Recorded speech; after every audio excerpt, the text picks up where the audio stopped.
আপনাদের কারো হিন্দু বন্ধু আছে? কার কার আছে দেখি? সবার হিন্দু বন্ধু। ঘটনা কি? এলাকার নাম কি? ও, দেবদুয়ার। মাশাআল্লাহ, দেবদুয়ার। হিন্দু ভাইদেরকেও আমরা অনেক ভালোবাসি। আজকে এয়ারপোর্টে, ঢাকা এয়ারপোর্টে অনেক লোক আমাকে ঘিরে ধরেছে। সবার কথা হচ্ছে ইউটিউবে হুজুর আপনারা দেখি। আপনারা দেখছেন নাকি ইউটিউবে? দেখেছি তো। এক হিন্দু আসছে, এসে কানে কানে বলে, হুজুর আমি হিন্দু, আমি আপনার আলোচনা শুনি, আমি আপনার সাথে একটা ছবি তুলতে চাই। কেন বলতেছে? এটা স্মৃতি হিসেবে রাখতে চাই। তো এটা আমাদের সৌভাগ্য, ঠিক কিনা? হিন্দুরা যদি আমাদের মাহফিলে আসে, এদেরকে জায়গা করে দিবেন, খাওয়ার ব্যবস্থা করে দিবেন। অনেক আসছে, হ্যাঁ,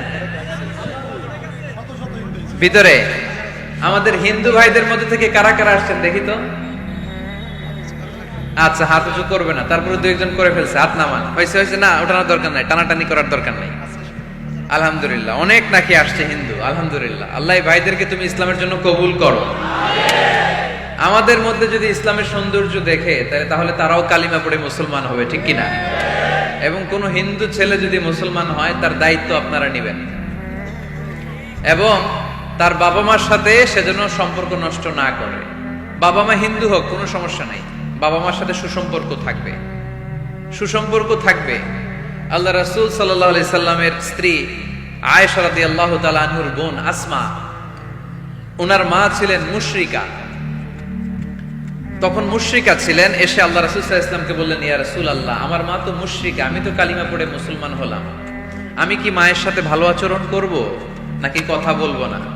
বিষ্ণু সাল্লাল্লাহু আলাইহি ওয়াসাল্লাম বললেন, খবরদার, সিলিহা, হোক মুশরিক হোক কাফের, সে তোমার মা।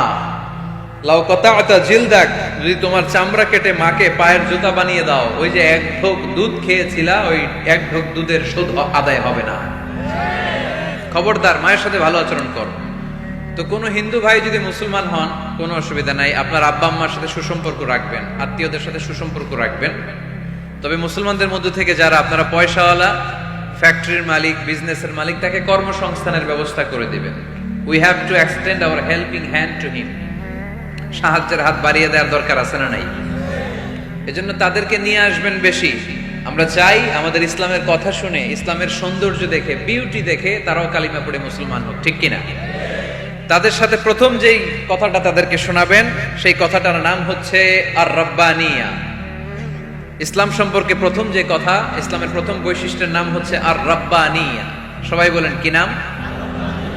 মানে এটা রবের দেয়া ধর্ম। তাকে বুঝাবেন, ভাই তোমরা অনেকের ইবাদত করো, অনেকের পূজা করো, এবং তোমাদের এত এত দেবতা যে অনেকের নামও তোমরা জানো না, ঠিক কিনা? আমাদের হিন্দু ভাইদের মোট দেবতার সংখ্যা কত জানেন? হ্যাঁ, অনেক অনেক সংখ্যায়, 33 কোটি বা 36 কোটি এরকম সংখ্যা পাওয়া যায়। তো আমার দেবতা যদি 33 কোটি হয়, আমি কয়জনের মানব? আমাদের রব কয়জন? ওনার বিধানগুলো কি আমরা ঠিক মতো মানতে পারি? আমরা বিপদে পড়লে এক আল্লাহর কাছে চাই। রব আর খালিক যদি একজন না হয়ে দুইজন হয়, তিনজন হয়, ওটা ভালো না একজন হলে ভালো? দুইজন বা তিনজন হলে মারামারি আছে না নাই? কথা বলেন। এক খোদা বলবে, তুমি আজীবন সকালবেলা পূর্ব দিক থেকে সূর্য উঠাইছো, পশ্চিম দিকে ডুবাইছো, কালকে থেকে আমি উল্টা করব, পশ্চিম দিক থেকে উঠবে পূর্ব দিকে, ধাক্কাধাক্কি আছে না নাই? এ বলবে একরকম, ও আর একরকম। কয়জনের মন খুশি করব আমরা? আমরা এতজনের ইবাদত করি না, আমরা ইবাদত করি একজনের। চিল্লায় বলেন, তিনি কে? আমরা ঘোষণা দেই, কুল হুয়াল্লাহু আহাদ আল্লাহুস সামাদ লাম ইয়ালিদ ওয়া লাম ইউলাদ ওয়া লাম ইয়াকুল লাহু কুফুয়ান আহাদ। পড়েন সুবহানাল্লাহ।